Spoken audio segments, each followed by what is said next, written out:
प्रधानमंत्री नरेंद्र मोदी ने रविवार को कच्चा तीवू द्वीप श्रीलंका को देने को लेकर कांग्रेस पार्टी पर निशाना साधा था। इसके बाद से कच्चा तीवू द्वीप एक बार फिर से चर्चा में है। इसके बाद दरअसल लगातार एक एक करके कई ट्वीट सामने आए, लेकिन मायने रखता है विदेश मंत्री एस जयशंकर का एक बयान। सोमवार को विदेश मंत्री जयशंकर ने कच्चा तीवू द्वीप को लेकर भारत और श्रीलंका के बीच 1974 में हुए समझौते और इसके प्रभावों पर बातचीत की। उन्होंने इस मामले पर पूर्व प्रधानमंत्री नेहरू की उदासीनता को भी जिम्मेदार ठहराया। जयशंकर ने कहा, आज लोगों को यह जानना और समझना जरूरी है कि इस मामले को इतने लंबे समय तक लोगों से छिपा कर क्यों रखा गया। हमें पता है कि ये किसने किया है, लेकिन हमें ये नहीं पता कि इसे किसने छिपाया। हमारा मानना है कि लोगों को इस मुद्दे की वास्तविकता जानने का पूरा हक है। एस जयशंकर ने यह भी कहा कि 1974 में भारत और श्रीलंका के बीच एक समझौता हुआ, जहां दोनों ने समुद्री सीमा तय की और इस समुद्री सीमा को तय करने में कच्चा तीवू श्रीलंका के हिस्से में गया।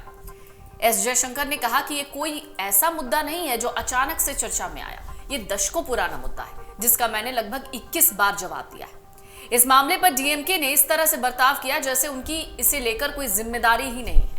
इसका सबसे ज्यादा असर मछुआरों पर पड़ा है। कच्चा तीवू द्वीप मामले से डीएमके के दोहरे मापदंड पूरी तरीके से बेनकाब हुए हैं। उन्होंने कहा, इस मामले को उस समय भारत के प्रधानमंत्री जवाहरलाल नेहरू ने ज्यादा महत्व नहीं दिया। एस जयशंकर ने यहां पर अपनी बातचीत के बीच जवाहरलाल नेहरू का जिक्र किया। उन्होंने कहा, पंडित नेहरू को इसकी कोई चिंता नहीं थी। उन्होंने इसे खास तवज्जो नहीं दी। वो चाहते थे कि जितनी जल्दी हो सके इससे छुटकारा मिल जाए। श्रीलंका को कच्चा तीवू दिए जाने के 1 साल पहले तक इस पर चर्चा हो रही थी। उन्होंने कहा, भारत और श्रीलंका कच्चा तीवू को लेकर दावे करते रहे हैं। भारत का दावा है कि कच्चा तीवू द्वीप रामनाद के राजा का था।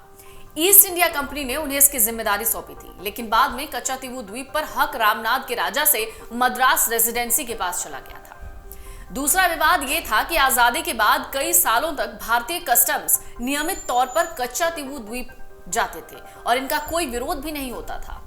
भारत का मानना था कि इसके कोई दस्तावेजी यानी डॉक्यूमेंटेड प्रूफ्स नहीं थे, ये कि कच्चा तीवू द्वीप पर भारत का एक वास्तविक हक था। जयशंकर ने कहा कि बीते 20 सालों में श्रीलंका ने 6184 भारतीय मछुआरों को डिटेन किया यानी हिरासत में लिया और 1175 भारतीय मछुआरों की नौकाओं को जब्त कर लिया। बीते 5 साल में विभिन्न पार्टियों ने कच्चा तीवू और मछुआरों के मामले को बार बार संसद में उठाया। इस पर संसद में बहुत चर्चा हुई। एस जयशंकर ने कहा कि मैंने तमिलनाडु के मौजूदा मुख्यमंत्री को 21 बार इस मुद्दे पर जवाब दिया है। तमिलनाडु की किसी भी पार्टी ने इस पर कोई रुख अख्तियार नहीं किया। कांग्रेस और डीएमके दोनों पार्टियों ने इस मुद्दे को इस तरह लिया जैसे उनकी कोई जिम्मेदारी ही नहीं। तो ऐसे में सवाल ये है कि आखिरकार क्या और कैसा है कच्चा तीवू द्वीप और ये पूरा का पूरा मामला क्या है, क्यों विरोध हो रहा है। तो इससे पहले ये जान लीजिए कि ये द्वीप हिंद महासागर के दक्षिणी छोर पर है।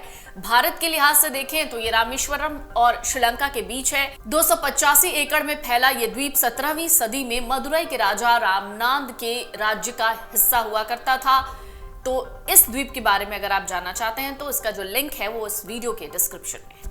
अगर आप ये वीडियो YouTube पर देख रहे हैं तो हमारे चैनल को सब्सक्राइब करें और बेल आइकन को दबाना ना भूलें। अगर आप Facebook पर ये वीडियो देख रहे हैं तो हमारे पेज को लाइक करें।